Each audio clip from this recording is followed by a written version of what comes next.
आप सभी लोगों का स्वागत है एक बार फिर से केजे क्लासेस के यूट्यूब चैनल पर। थंबनेल आपने बिल्कुल सही पढ़ा। नए साल के अंदर जीएसटी के बहुत सारे नोटिस आ रहे हैं जिसके अंदर पेनल्टी लगाई जा रही है। आप यहाँ पर स्क्रीन पर एक नोटिस भी देख रहे होंगे जिसमें 50,000 की पेनल्टी लगाई है। अब मुद्दा ये है कि किसी ने 3B लेट फाइल करी, 50,000 की पेनल्टी लगा दी। 99C 2 दिन 4 दिन लेट फाइल करी, 50,000 की पेनल्टी लगा दी। क्या ये सही है? लोग क्या कहता है, किस सेक्शन में पेनल्टी लग रही है, ये सारा मुद्दा डिस्कशन का है। इसका रिप्लाई कैसे करें, और अगर ऑर्डर पास हो गया है तो इसकी अपील कैसे करें, ये सारा डिस्कशन हमें करना पड़ेगा। क्योंकि बहुत सारे नोटिस आपको आ सकते हैं इस तरह की पेनल्टी के लिए। तो इस तरह के डिस्कशन के लिए आज हमने अपने यूट्यूब चैनल पर एक जीएसटी के अंदर महान हस्ती, ठीक है ना, Deepak Gupta sir, DG sir को बुलाया है, जो कि हमारे सारे सवालों के जवाब देंगे इस तरह के नोटिस पर, और सजेस्ट करेंगे कि भाई इस तरह के नोटिस का रिप्लाई कैसे करें। तो मैं वेलकम करता हूं दीपक गुप्ता सर का। सर प्लीज आइए। सर अब हमारे पास में क्या है कि एक नोटिस आया।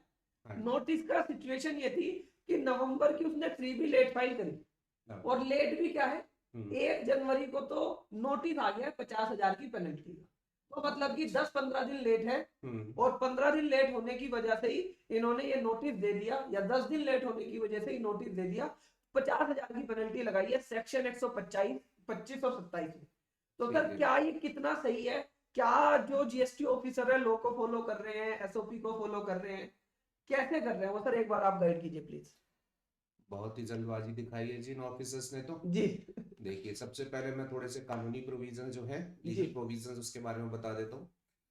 नवंबर की अगर आपकी जीएसटी आखिरी हुई थी तो जी। उसकी ड्यू डेट जो थी, बिल्कुल। ठीक है जी, तो ड्यू डेट के 30 डेज से जी। पहले तक तो ऑफिसर को किसी तरीके का ऑफेंस या जो डिफॉल्ट है वो कंसीडर करना ही नहीं चाहिए। बिल्कुल बस बिल्कुल। ऑब्वियस सी बात है, ड्यू डेट पर सब लोग फाइल नहीं कर पाते, किसी भी हम्म। वजह से लेट हो हम्म। जाता है। फिर हम्म। अब की बार तो न्यू ईयर भी था तो जी। उन्होंने रीजनेबल डिले करी ही होगी। हाँ। तो 30 डेज से पहले तक तो ऑफिसर्स को कोई एक्शन लेना ही नहीं चाहिए। तो ठीक है। इन्होंने ये नोटिस भेज दिया, तो मुझे नहीं लगता कि ये लीगली सस्टेनेबल नोटिस है। जी। लॉ क्लियरली ये प्रोवाइड करता है कि अगर कोई एसएससी अपना सेल्फ असेस्टेंस जो है वो within 30 days of the due date नहीं देता है, देन ओनली ठीक है। उसके ऊपर पेनल्टी की बात होनी चाहिए। 73(11) में आप जानते हैं इस ओके। बारे में मेंशन है। ठीक है तो जी। वहां लोग क्लियर है कि 30 डेज तक का रीजनेबल पीरियड तो लॉ भी कंसीडर करके ठीक चलता है। है, तो इसका उन्होंने वो क्लियर वॉयलेशन किया है। ठीक है। साथ में एक दूसरी बात ये भी मैं ऐड करना चाहूंगा कि डिपार्टमेंट की तरफ से भी हम्म। क्लियर कट सीबीआईसी की गाइडलाइंस एसओपी वगैरह है, जिसमें जी। ये कहा गया है कि अगर ड्यू डेट तक रिटर्न फाइल ना हो ठीक है। तो इस तरीके के एक्शन लेने की बजाय उन्हें जो काम करना चाहिए वो सेक्शन 46 है हमारे पास जी। सीजीएसटी एक्ट में। जी बिल्कुल। वो असेसी को नोटिस भेजे जीएसटीआर 3A में कि जी। भाई आपकी ड्यू डेट पर फाइल नहीं हुई है, तो हाँ। काइंडली आप अपना रिटर्न जो है वो फाइल कीजिए। ठीक है। वहां वो क्लियरली कहते हैं अगर उस नोटिस के बाद भी असेसी जो है रिटर्न फाइल नहीं करता है हम्म। तो आप उसके अगेंस्ट बेस्ट जजमेंट असेसमेंट में प्रोसीडिंग करें। ठीक है। वहां आप टैक्स इंटरेस्ट पेनल्टी की बात करें, जो भी करें। हम्म। और सेक्शन 62 में फर्दर ये भी लिखा हुआ है कि even best judgement assessment order के बाद भी अगर वो हम्म। रिटर्न फाइल कर देता है तो मामला क्लोज करें, वो बिल्कुल प्रोसीडिंग जो बिल्कुल। होगी वो ड्रॉप कर दी जाएगी। तो किसी भी तरीके से ये जो सीधा उसका थोड़ा सा डिफॉल्ट हुआ ड्यू डेट में और उन्होंने उठा करके पेनल्टी लगा दी, ये कहीं भी लीगली सस्टेनेबल या जस्टिफाइबल एक्शन नहीं है। और यहाँ ऑफिसर मेरे हिसाब से क्लियरली डिसरिगार्ड भी कर रहे हैं जो भी ठीक है। एसओपी या फिर इंस्ट्रक्शन सीबीआईसी की इशूड है।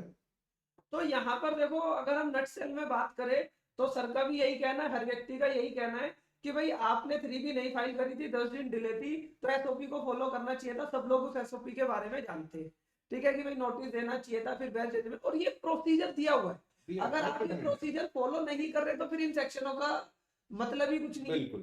ठीक है ना, ना आप एसओपी फॉलो कर रहे, ना आप सर्कुलर फॉलो कर रहे। तो ये बड़ी दिक्कत वाला विषय है कि ऑफिसर ये नहीं कर रहा। अच्छा सर, इसमें एक चीज और भी है कि यहाँ पर जो है ना, ये कह रहे हैं कि नोटिस का रिप्लाई कर दो, ठीक है ना, 8 जनवरी को, और पर्सनल हेयरिंग 11 बजे सुबह आ जाओ 8 जनवरी को। ये कैसे पॉसिबल है? एक असेसी कैसे करना करेगा इसे? ये नोटिस कौन सी डेट का है? ये नोटिस है सर 1 जनवरी का। 1 जनवरी को नोटिस आया है, 8 जनवरी को बुला लिया, और 8 जनवरी को ही रिप्लाई करवा रहे हैं ये। बहुत बढ़िया जी, तो उसका तो उन्होंने न्यू ईयर मनवा दिया कि हाँ। 1 जनवरी को सबसे हाँ। पहले नोटिस ही देके हाँ। और फिर उसके बाद अपने सारे काम धंधे छोड़ के बिल्कुल 7 दिनों के अंदर जो है वो रिप्लाई भी दे दे। बिल्कुल। देखो, ये एक ऐसा एक्सपेक्ट हो गया है हाँ। जिसके बारे में मैं हाईली क्रिटिसाइज करना चाहूंगा जीएसटी वालों को। जब अपनी टाइम लिमिट की बात आती है बिल्कुल तो वहां तो गवर्नमेंट इन्हें एक्सटेंशन पे एक्सटेंशन दिए जा रही बिल्कुल है, ठीक है। क्योंकि ऑफिसर्स तो बहुत बिजी हैं हाँ और सारे बिजनेसमैन खाली हैं, सिर्फ वो हाँ जीएसटी की पोर्टल दिन रात मेल चेक कर रहे हैं। हाँ, तो थोड़ा रिजनेबल टाइम दो, और चलो 7 दिन का टाइम भी हम रिजनेबल मान लेते हैं। हाँ। पर्सनल हियरिंग सेम डे, मतलब वो रिप्लाई के लिए भी यही डेट दे दी और पर्सनल हियरिंग की और भी यही 11 डेट बजे दे है दी, सर सुबह। सुबह 11 बजे। तो very very very good action, totally unjustifiable. मतलब इसको तो अपील में अगर ये बात करेंगे तो अपील वाला ही मेरे ख्याल से जीएसटी ऑफिसर को सुना देगा कि भाई किस तरीके से कानून चला रहे हो आप लोग। तो सर आप क्या कहना चाहेंगे कि ये जो जीएसटी ऑफिसर्स है ऐसा क्यों दे रहे हैं? देखिए हमने 2-3 चीजें देखी इसमें, कि एक तो नोटिस में जो ये डेट दे रहे हैं ये गलत दे रहे हैं। एक हमने देखा जो 50,000 की पेनल्टी है, ना तो ये सेक्शन 73(11) से लगनी चाहिए, क्योंकि वहां भी 30 दिन का टाइम लिमिट लिखा हुआ है, ना ही ये सेक्शन 125 और 127 से लगनी चाहिए। तो सर इसमें जीएसटी ऑफिसर ऐसा क्यों कर रहे हैं? उनके पीछे की इंटेंशन क्या हो सकती है सर? देखिए जी, कानून बड़ा सिंपल और सरल है। वो इस चीज को पूरा समझ के चलता है कि एक रीजनेबल डिले किसी के भी एंड से होती है। जी ड्यू डेट पर हर व्यक्ति नोटिस नहीं कर सकता, उसी को विजुलाइज करके उन्होंने 30 डेज का ग्रेस पीरियड दिया ही हुआ है। बिल्कुल। अब ऑफिसर से अगर उसको डिसरिगार्ड करके भी एक्शन ले रहा है, हाँ तो आप और हम लोग जानते हैं हाँ और थोड़ा प्रैक्टिकल भी जानते हैं, तो मैसेज मेरे ख्याल से बिल्कुल क्लियर है। हाँ क्लाइंट आएगा जी, हाँ सर ये जो है वो ड्रॉप कर दो, क्लाइंट को तो जनरली नहीं पता होगा, हाँ, और वो उसको ऐसा शो करेंगे कि चलो ठीक है, तुझे सेव करने के लिए हम इसको ड्रॉप कर देते हैं, ठीक है बता 50,000। कुछ नया साल जो है वो हमारा मनवा दो। ठीक है। ठीक है जी, मुझे तो यही इंटेंट लग रही है, नहीं तो इस कॉज ऑफ एक्शन पर तो कुछ बनता नहीं है। तो ऐसे केस में ऑफिसर की इंटेंट क्लियर है, क्योंकि वो एज पर लो तो है ही नहीं, उसे वो ड्रॉप करना ही पड़ेगा। आप चाहे उसकी सेवा पानी करो या मत करो, उसे ड्रॉप करना पड़ेगा। ऑर्डर वो पास नहीं करेगा, क्योंकि ऑर्डर पास करते ही गड़बड़ ऑर्डर है ये सर। और अगर पास कर भी दिया तो अपील में कोई पैसे वैसे जमा करने नहीं है, अपील में सिंपल आप छूट जाओगे। अब इसमें प्रोफेशनल की जिम्मेदारी ये है कि इस तरह के नोटिस वगैरह के केस में आप ऑफिसर्स की आदत ना बिगाड़ें। ठीक है, आप उन्हें कुछ भी अपनी तरफ से सेवा भावना ना दें कि भाई साहब इसमें कुछ सेवा ले लो, क्योंकि नहीं तो सर ऐसा नहीं होता कि हैबिट पड़ जाती है, वो तो फिर 10 को भेज देगा नोटिस। बिल्कुल जी, हैबिट पड़ जाएगी। जहां एक आदमी इस तरीके से जाके ऑफिसर को एंटरटेन करेगा, हाँ तो वहां तो वो क्या, आप ही को अगली जीएसटी आखिरी भी आपकी लेट हो जाएगी, वो हाँ फिर भेज देगा। फिर भेज देगा, हाँ, क्योंकि तो एक हैबिट पड़ जाएगी। तो भैया मेरा सजेशन ये है, इसका रिप्लाई करो एसओपी को देते हुए, सेक्शन 73(11) को देते हुए आप इसका रिप्लाई करोगे, ये प्रोसीडिंग ड्रॉप हो जाएगी। आपको न्यू ईयर पे कोई खर्चा करने की जरूरत नहीं है, अपनी प्रोफेशनल फीस अपनी क्लाइंट से ले हो, क्योंकि आप उसका रिप्लाई कर रहे हो। ठीक है ना? और मतलब ऑफिसर को कोई भी देने की मुझे मेरे हिसाब से कोई जरूरत यहाँ पर नहीं है। सर इसमें हम और कुछ ऐड ऑन करना चाहेंगे क्या?